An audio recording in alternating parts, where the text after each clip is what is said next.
Anybody that's joining us for the first time tonight, this is an ongoing Thursday night class where we have gone through the book, and we did the text and I did some commentary on the text of the book, and now we're going through the guided meditations in the back and the appendix of the Refuge Recovery book. And I'm reading the meditation out of the book just as we do in the meetings. And then we have so we meditate together, and then we have some time to have a conversation, Q&A, and just connect with each other after the guided meditation. So welcome everybody. And we will jump into a meditation. So find a way to sit, upright meditative posture. And we are on the second part of the third foundation of mindfulness of mind objects. So rather than just paying attention to the breath, where the Buddha encourages us, get to know your mind. Don't ignore your mind forever. That's only such a temporary solution. A permanent solution is to have an intimate but a non-attached or non-identified relationship with our thoughts. This is how we develop wisdom and the discernment of what thoughts are trustworthy and what thoughts are more bad advice from our own minds. So we'll meditate on that this evening, and then we'll have some conversation after the sitting.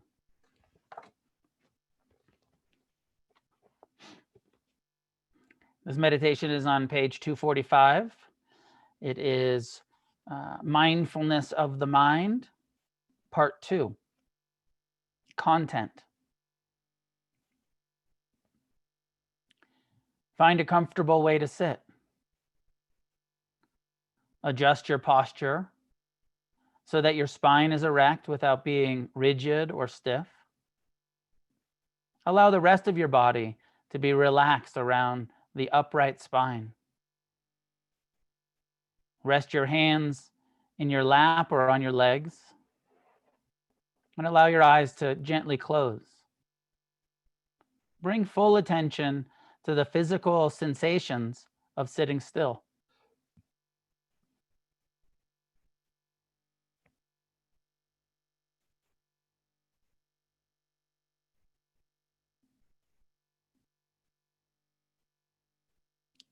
Allow your breathing to be natural. Bring attention to your head. Release any tension in the face. Soften the eyes and relax the jaw. Scanning the body slowly downward, relax the neck and shoulders, feeling the rise and fall of the chest and abdomen with each breath. Soften the belly with each exhalation.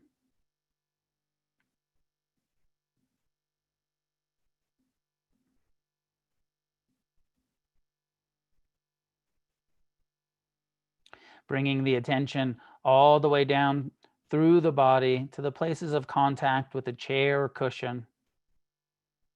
Allow your body to be supported by the seat you're on. Feel the pressure and density of the relaxed, upright body sitting.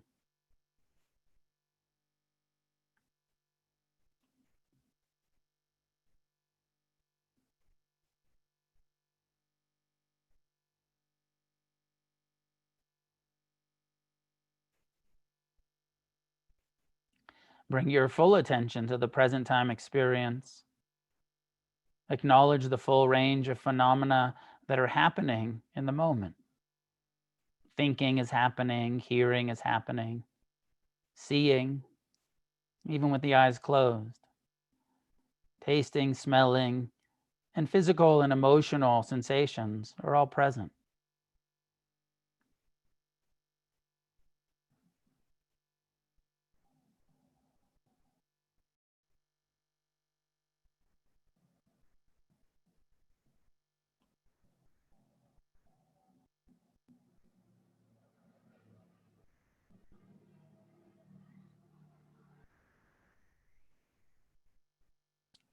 Allowing all the experiences to be as they are, redirect your attention to the sensations of the breath.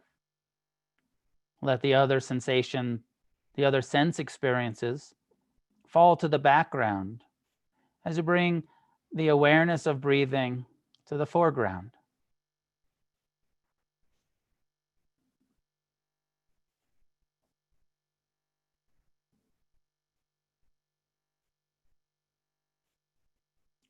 Take a few moments to investigate where you feel the breath most easily.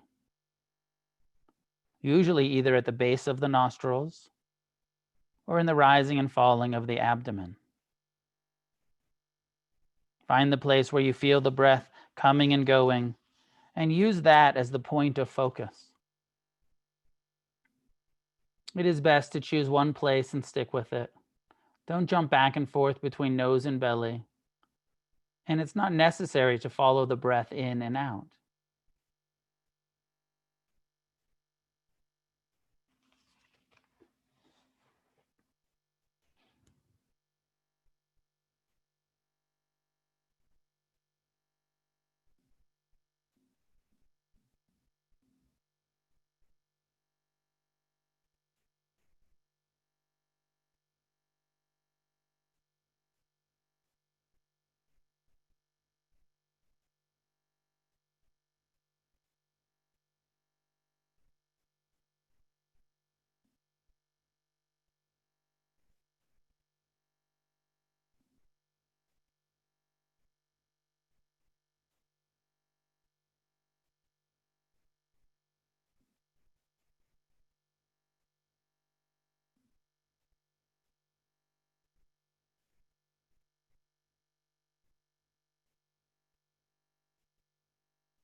Having established some ability to sustain attention, you can now begin to investigate the feeling tone of each experience. Whether you're paying attention to the breath or sensations in the body, each experience has a feeling tone of pleasantness, unpleasantness, or neutrality.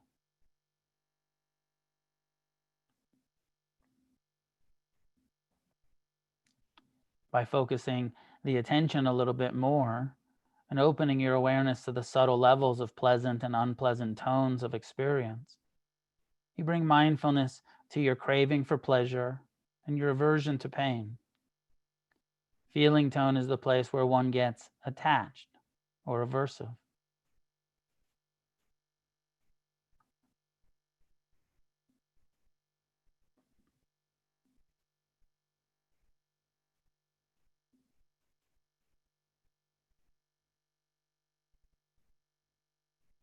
While sitting with the awareness focused on the body, refine the attention to the feeling tone of your experience.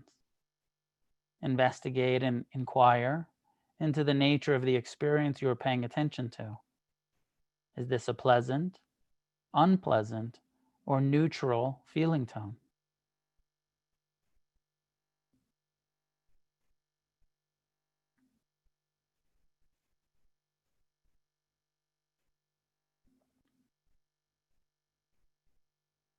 Having established awareness of the breath, body, and feeling tones of the present moment, after expanding the attention to the process of thinking mind and observing the arising and passing of thoughts, bring attention to the contents of each mind moment.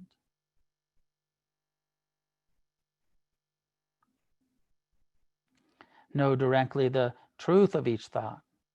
Be aware of each memory as a memory. And when a plan arises in the mind, know it as planning, perhaps noting past and future.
Be aware of the arising of all emotion.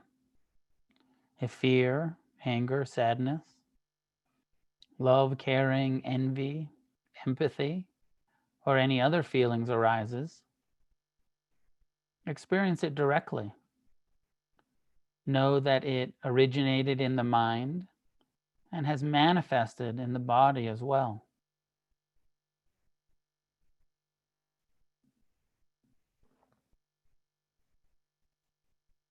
You may see that fear is an underlying motivator for much of the contents of the mind.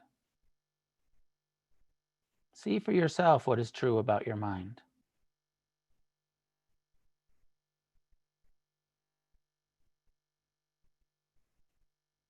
Know each experience as it is.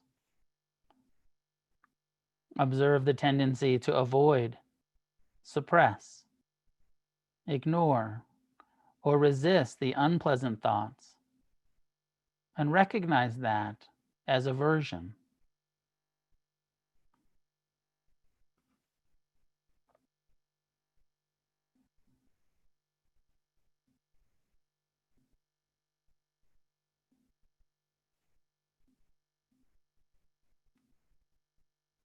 Observe the tendency to cling, crave, and feed the thoughts that are pleasant or that you feel will lead to more safety or happiness. And know that experience as attachment.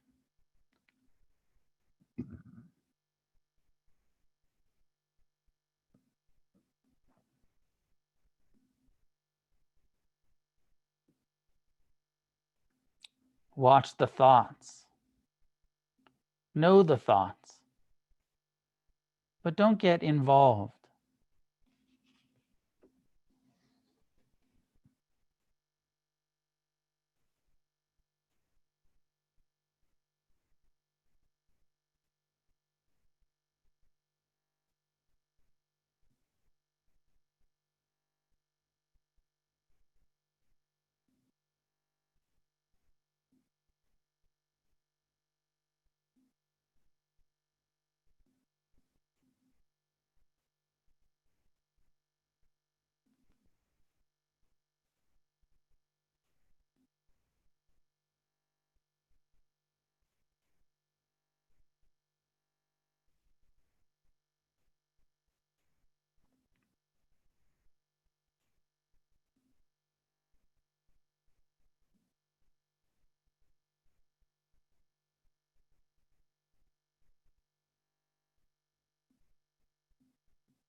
When you're ready, you can allow your eyes to be open, bringing to an end this formal meditation practice. And of course, there's always the encouragement to continue mindfulness rather than stopping because the formal meditation has ended. Continue to observe and know what kind of thoughts are rising through your mind. It's an interesting practice. One of my colleagues has a practice. He says, after you stop meditating, then think about what you just experienced in meditation. Reflect on it and see what's arising and what just passed through your mind. Sometimes it's all happening so quickly you can't quite catch it. But then in retrospect, you're like, oh, my mind had all of these plans and it had all these memories and all of these judgments and all of these fears and cravings and aversions and kind of reflecting back on, oh, that's just impermanent thoughts arising and passing through the mind that usually we take so personal, and we often suffer tremendously about what our mind is doing. Last week I read the section in the book about this perspective that not only are we breaking our addiction to substances and behaviors, process addictions, but that maybe more clearly what we're doing in recovery is we're breaking our addiction to our minds. And that most of us would easily, especially once you've started meditating for a little bit, admit, oh yeah, I'm totally strung out on thinking. I'm totally addicted. It's compulsive, it's obsessive, it's destructive, right? How destructive have our thoughts been? How much suffering have we experienced based on what is arising in our minds, and how we take it personal and how we obey the mind. So breaking the addiction to the mind is the first way that we do that in Buddhism and in Refuge Recovery is we learn to ignore the mind. First foundation of mindfulness, that first mindfulness of the breath and body. Ignore your mind, let it be in the background, break that compulsive, addictive tendency to float off into every thought that arises. Just let it be in the background. That's the first step towards liberation. But it's only the first step. That's not enough. And so this is where the Buddha says, now be mindful of your whole body and the feeling tones, what's pleasant, unpleasant, and neutral. And now break your addiction to the process and contents of your mind. Because it is possible, part of what mindfulness is, what human awareness is the ability to be aware of what's arising and passing physically, emotionally, mentally. And so this third foundation, as we try to do it here, of observe the mind, thoughts of the future, of the past. And we can see how easily, last week I used the analogy, many of you were here, of the thoughts being like bubbles in the mind. And there's this plan, and there's this memory, and there's this hope, and there's this fear, and there's this self-centered unworthiness thought, all of those thoughts, and they're like bubbles. And that there's a way in which awareness can just be aware of, oh, look at that unworthiness arising in my mind. Look at that craving. Look at that anger. And because they're just thoughts coming through consciousness. And then consciousness is bigger than the contents. But what we usually do, because we're addicted, is we jump into the bubble and we float off into the I'm unworthy thought, and we incarnate as that. We become so identified with that thought that this is true. I am afraid, rather than just fear is arising in my mind. I am like this, or I am like that, or they are, right? So easy to believe our minds about them. That, they are like this, they are like that. And it's just a thought, but we believe it. We're so addicted to our minds and so identified that we think that we're right all of the time? I mean, this is a rhetorical question, but do you have any real reason to trust your mind? I mean, if you reflect back on, we're a bunch of addicts. We're a bunch of addicts whose mind told us, and we obeyed our mind that said, drink, smoke, shoot dope, smoke crack, eat, like all addiction are thoughts. It's in the mind. The mind says do A, B, and C, and we obeyed it. So usually, I think this is harder for normies, non-addicts, than it is for us addicts to have the humility to say, of course, my mind is terribly untrustworthy, but I still think I'm right all the time.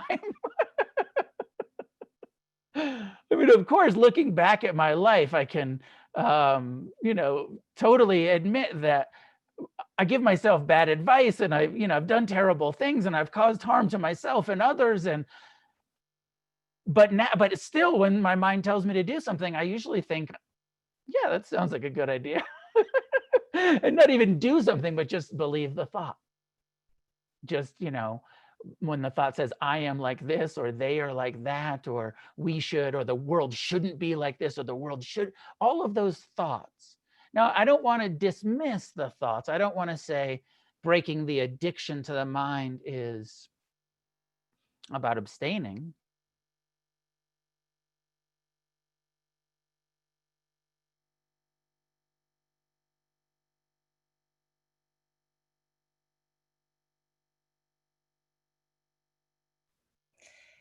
So it looks like he has left the party, but he will be back. I hope.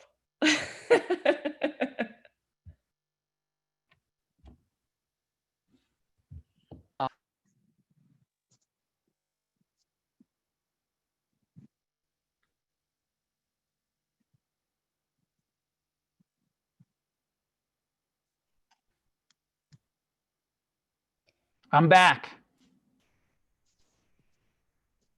Sorry about that. Let me see.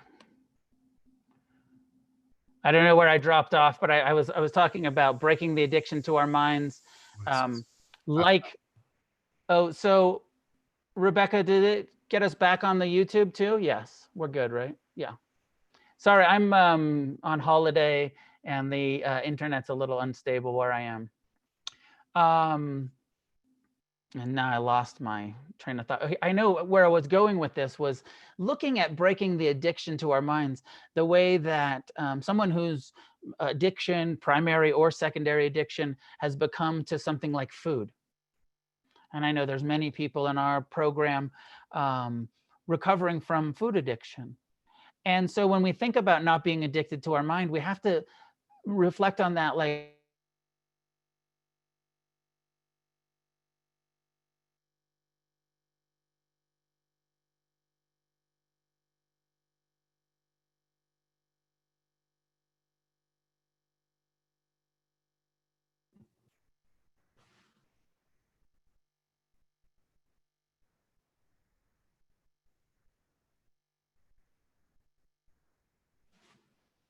and has, self-centered, fear-based ignorance in it, I'm going to now dismiss all of my thoughts. That's not wise. But through this kind of meditation where we bring our attention to the mind and we start seeing, oh, there's a lot of, especially in my experience early on in meditation, it was mostly self-centered, fear-based, addictive, craving, judgment. I mostly saw negative thought patterns as I watched my mind. And then after years of watching my mind, doing loving kindness, doing forgiveness, making amends, doing the inventories, meditating regularly, like doing the program and watching my mind and seeing, oh, actually, there's more kindness in my mind than there used to be.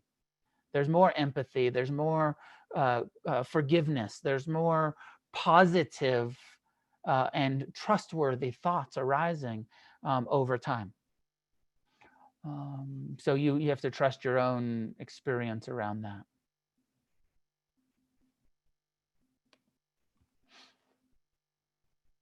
So some of my thoughts about how useful and necessary this aspect of our meditative training is. Last couple of thoughts, and then I'll open to questions, comments, dialogue with you about it. One is the Buddha said the mind. This is like the first stanza, the first saying in the Abhidhamma, the kind of teachings on Buddhist psychology, and it's attributed to the Buddha, and it says, he says, the mind is the forerunner of all things. What our mind does, a mind that thinks negative, unskillful thoughts, that turns into unskillful speech and unskillful actions, creating negative karma for us. But that if we train the mind to think with positive, wholesome, kind, loving, forgiving, generous, compassionate thoughts, then those lead to kind words and actions and positive karma. And so much of what we're doing in the meditation is we're training the mind. Neuroscience fits perfectly with Buddhism, with the Buddha's teachings, where neuroscience has now kind of shown that we all have neuroplasticity. No matter how long you were addicted, strung out, in negative internal thought patterns, we have the ability through meditation to create new neural pathways.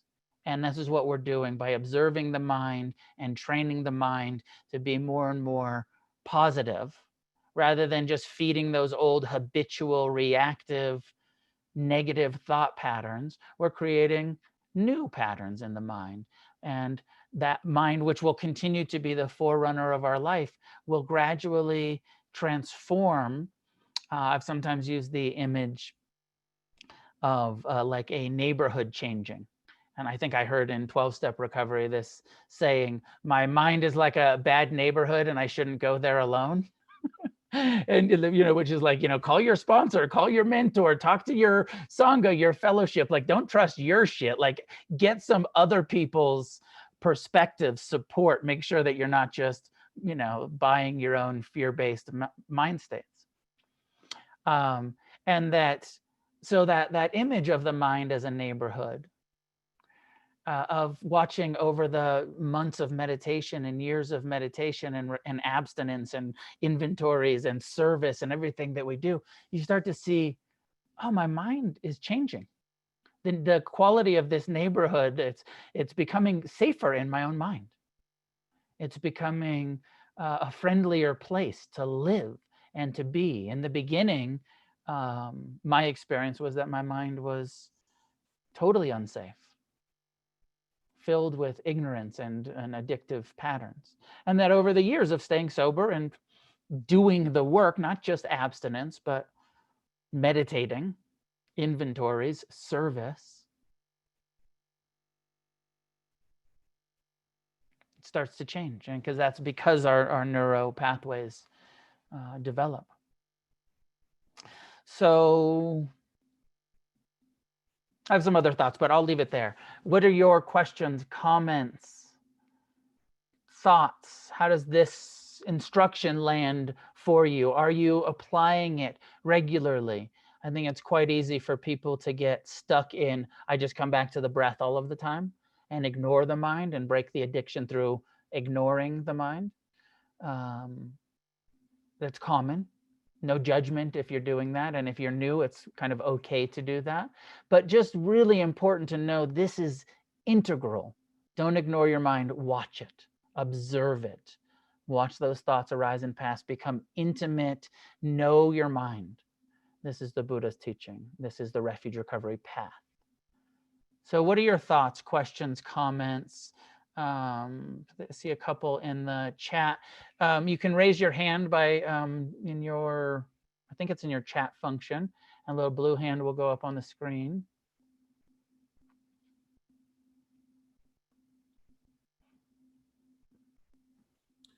It's actually the participant function. Okay, in the participant function, you can raise your hand if you'd like to ask a question. A couple of cool comments in the chat. Jason says, I drank and used to escape my mind. I was completely identified with my mind. I was the thoughts. When I drank, I went below thought. Through practicing the Dharma, I'm becoming less identified with the mind. I'm realizing that the mind is a tool.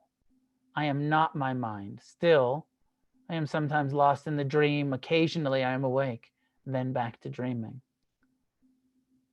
Makes sense, like the process of awakening and recovering, Jason.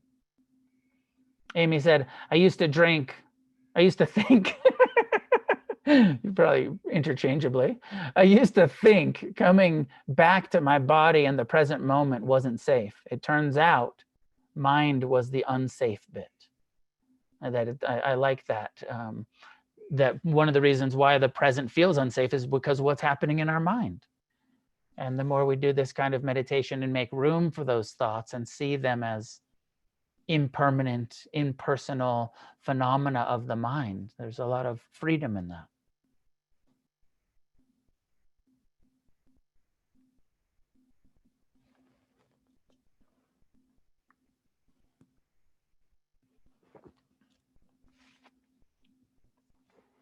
There may have been some other comments in the chat, but when I got kicked off of Zoom and logged back in, it erased them on my side. Jen, please unmute yourself and. Thank you. Thank you for guiding that meditation. I'll try to get through this quickly, but what came up for me was, joy. And if I was super, super mathy smart, it'd be like joy is a coefficient of blah, blah, blah. But I am blessed with a joyous spirit from birth. So whenever life is handing me, and it is handing me some stuff right now, I can look on the bright side. So there's just joy and humor that like bubbles up, and it is not denial. I know that I'm going through these things, but and then acceptance came in, just this blank platform of, acceptance is here, acceptance is present. And I'm reading a Zen and Recovery book, and it speaks about in step 5, acceptance is like the very start of us when we hit our bottom. Let's say plural bottoms, we have accepted that reality we can no longer live because it wasn't a reality. So acceptance is big right now. And then what else? Fear has not bubbled up, and that I'm grateful for that. I'm so grateful. And you speak about the content. And so my mind drifted off to the concept of the second arrow. What do we choose if we're going to even get that second arrow? So it's like the content of my mind is different and it's healthy. And that the ruts that, that fear kind of has ingrained in the neuroplasticity or in the neuro stuff, it's that same pathway going down it, and wearing it down. And I was hiking the other day, and there was a giant rut, and it was overgrown with like algae and flowers. And I was like, that is pure evidence right there for neuroplasticity, that this shit is changing. And everything that you said that we do, it's just awesome. It's fucking rad. Good deal. So that's all. Thank you. Thanks, Jen. I appreciate the reflections, and especially that piece about humor. And then I see that Hillary put in the chat, I learned to laugh at my mind. And I actually feel like this is a really important, like we can, recovering from addiction is life or death. So it's easy to get very serious about like, I have to meditate. I've got to do service. I got to do this stuff. And it's easy to get a bit uptight and serious about it because like we might die. Like a lot of our friends have, like people are every single day if we don't do some serious work. So it's easy to get serious about a recovery. One of the tools, one of our serious recovery tools for sure is humor. For sure is being able to, and especially your mind. Like it's so ridiculous what our minds do sometimes, the judgments, the fears, that kind of flip-flop from I'm a piece of shit to like, but everybody should pay attention to me. Like, that sort of flip-flop from unworthiness to grandiosity to self-deprecation, to all of that stuff that the mind does. If we can step back and see like, wow, this is really ludicrous what my mind is saying. This is, this is really ridiculous, and actually have a sense of humor about it.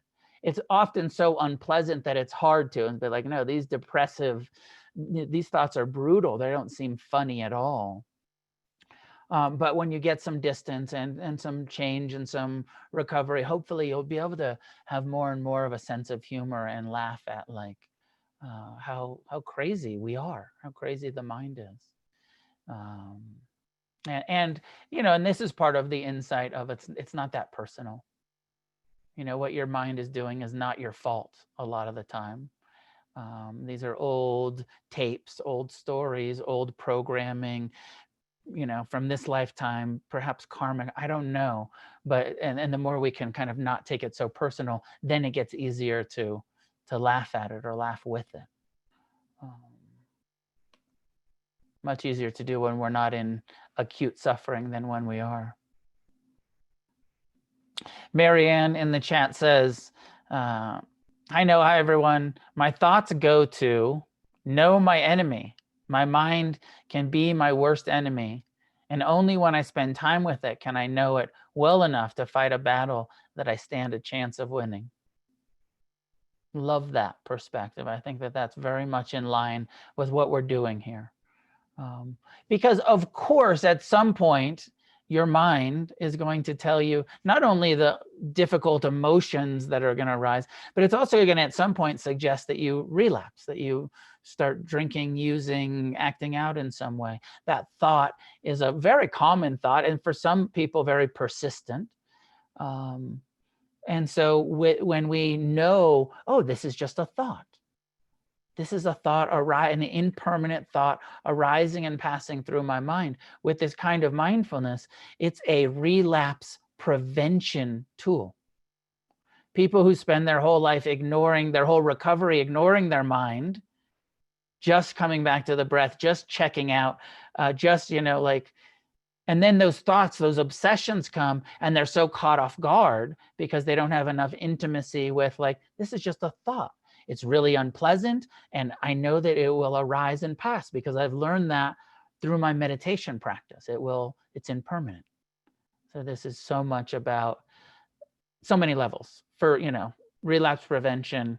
Happiness, freedom comes from breaking our addiction to the mind and changing our relationship to it. My teacher, Ajahn Amaro, I just am doing a course on one of his books, and he talks about, and I hadn't heard this before, he said the relationship to the mind, rather than observing or watching the mind, he said, think about it as unentangled participation with your mind. Think about that for a minute. Unentangled, non-entangled, right? Not all identified, not all entangled in what's happening in the mind. But and his comment was he didn't really like the observer because it feels too passive, because we are participating and we have the ability to replace thoughts. When a resentment arises, we have the ability to participate and say, I'm going to replace this with forgiveness meditation. I'm going to let go. I'm going to participate in not just observing, but actually identifying, oh, this is a memory. I'm going to come back to the present. This is a resentment. I'm going to go to forgiveness practice. This is self-hatred. I'm going to go to forgiveness practice. Doing all of those unentangled participation with our minds. I see some hands going up. Anu, I'll lower your hand. You can unmute yourself. Hi, Noah. So I'm still fairly new to learning the mindfulness meditation practice. And I know that they're written kind of, you start with the breath and then the body and the feeling tone, and then we're adding layers to it. Yeah. I guess my question is, how do I know I'm ready to move on to the next layer, so to speak? It's a hard question to answer for everyone. And there is something for you. There is some mile markers to look for. My sense is that if you're concentrated enough on the breath that you're mostly present with it. And when I say concentrated, I mean, you know what, like when you're reading a book and you can track where you're at in the book and you can kind of move from sentence to sentence and paragraph to paragraph.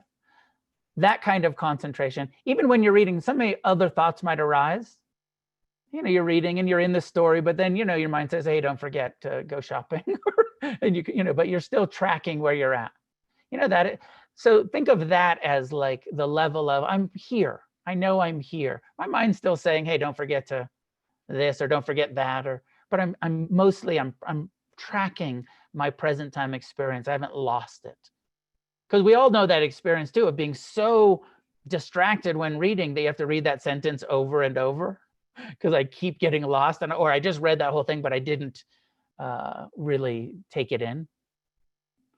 So when we have that level of mostly present, like I could read a chapter and get it, that's when you can really start to move on to the second and third foundation.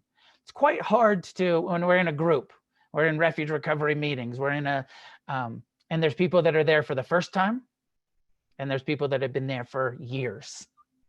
So that's why the meditations are standardized and, you know, kind of go through all of these meditations. Because even if you're brand new and you hear this instruction and you can't quite do it yet, my sense is you're getting a map of where you're going to be going. You're not quite there. You can't quite observe your mind. You're totally identified with it still, but you're taking in, oh, it's actually possible to do this. I want to learn how to do that. I know it's not a great answer, but it's very hard without having a personal relationship with someone and knowing really where they're at and being able to track where they're at to say, this is when you can move on. So we just have to give sort of general. Thank you. That's still helpful. Welcome. Nice to see you. Katie. Hey, Noah, this is Jason actually here. I'm Katie's boyfriend. We both got an invite and we just hopped on together. Welcome. Thank you. It's both of our first experience with Refuge. I guess I just had a question. I'm sitting here and I have a little bit of experience with mindful meditation, very minimal. I mean, but you know, as you were going through that, and I've never quite done a guided meditation like that. And, you know, you mentioned to try and not ignore the mind and not just immediately go back to the breath, you know. So I guess what I'm wondering is when you are being observant of your thoughts, right? And is this, to me, it feels like it always has to be some degree of separation, meaning like it has to be somewhat retroactive, right? I mean, you're not literally, or do you find yourself literally in the exact moment watching these thoughts go by? Or is it like, oh, there was that thought, I saw it, there it goes, now I'm going to go back, or you know what I'm saying? Does that make sense? It does make sense. And there is quite a bit of debate in mindfulness circles, Buddhist meditation circles, about this question. Can we actually catch it as it's arising and passing and observe it in real time? Right. Or is it moving too fast that by the time we say now, it's the past, it's history? Because the, you know, impermanence is so fast and that thought is arising and passing. By the time you're aware of it, it's already gone. And so, and you see, like even in the meditation instructions, although maybe I am guilty sometimes, I try not to say present moment. Sometimes I think I do say that, but I try not to say pay attention to the present moment, because the present, by the time you say present, it's past. So we try to give the instruction, pay attention to the present time experience. It's unfolding. The breath is coming and going, thoughts are arising and passing, and you can observe the unfolding of mind, but not really catch it because it's just too fast. And it's what I said at the end of the meditation. One of my colleagues lands in this place of like, nope, you can't catch it. You don't have the ability. So your best bet is after the meditation, reflect on what just happened. Reflect on all of those thoughts that came and went and emotions that arose and pass, and see what you can learn from what's happening in your meditation by recollecting what happened afterwards. The word sati that we translate as mindfulness is, and part of his argument is sati literally translates not as present time, but as recollection of of what's unfolding. You recall what's happening as it's as it's happening. Does that help? It sure does. It's funny, man. I'm reading Buddha's Brain, the practical neuroscience of happiness, love, and wisdom. And there was a metaphor that was made by the author about like standing on the edge of a waterfall, and you're watching your thoughts coming from this way, and then zip, they're over the edge, but it's almost like they're too far at the other end of the lip for you to catch them. And then you're always clinging to what has just went over the lip. And here's the next moment rushing at you, you know? Right. So I was thinking about that as I'm doing this. I'm like, can I really catch this? And it is as it's coming by real time. Yeah. So yeah, I appreciate well, the last thing that I'll say here is one of the classic Theravadan descriptions of this is that if you get very concentrated, more concentration than I was saying to Anu, where I was like, just like being able to read a paragraph, but the jhanas are these levels of deep, deep concentration where the hindrances, all kind of doubt and craving and aversion and restlessness, and it's all at bay. When you're that concentrated, then it's like it slows down a bit. It's like, you know, that image in the Matrix where you can kind of see the bullets and duck them. Yeah, bullet time. So that sometimes in deep states of concentration, your thoughts, like, oh, it's like, oh, wow, watch that like arise and pass. And it's not the waterfall anymore. The waterfall has gone into slow-mo in deep states of concentration. Right. Yeah. Thank you very much. You're welcome. I'm going to say last one is Sal. Go ahead and unmute yourself. Hello, Nose. Glad first, I just want to say a heartfelt thank you for all that you've done in your service. And I read your book a while back, and I so identified with the book, and so the meditation is great. And I've been meditating for a little bit. I'm no guru or anything, but I've gotten to learn my mind a little bit. And what I find is that what meditation has done is given me the ability not to react to whatever my mind tells me. Like when I was actively, there was new to go and guide, but I could not stop myself from reacting. And because I've slowed myself and I've watched my mind, I've been able to get back to true nature, and I'm not my mind. And just because my mind tells me something, I don't have to believe it. I don't have to believe, and that's, you know, I am awakening to my true nature. That's the best way I could put it. And so again, I really thank you, you know, and it's these books and these meetings and stuff, it just reinforces my belief and makes me know that I'm not alone in this journey. So thank you very much for everything. Welcome, Sal. I'm glad that you're with us. And yes, your description sounds like the description of what happens when we meditate. We get more and more freedom around what our minds do. And this is, maybe I haven't said this, and I feel like Sal's pointing to this because I think it's a really common misunderstanding that we think that if we meditate enough, our mind is going to be perfect. Some people think that like, you know, if I meditate all the time, I'm only going to have positive thoughts. I'm only going to be loving and kind and compassionate, and there won't be any negative mind states anymore. This is not what the Buddha's description. And I feel like Sal's saying like, no, we change our relationship to our mind. That's been my experience. And this is the Buddha's teaching, that through this wisdom, we develop that we know they're impermanent, we know they're impersonal, but it doesn't mean that they're all positive. That a lot, I think addiction, thoughts, cravings, all of that stuff, it continues, but we have the ability to establish and maintain our abstinence, not only from the drugs and alcohol, but from the negative behaviors in life that cause us suffering. So thank you, Sal. Nice to see you.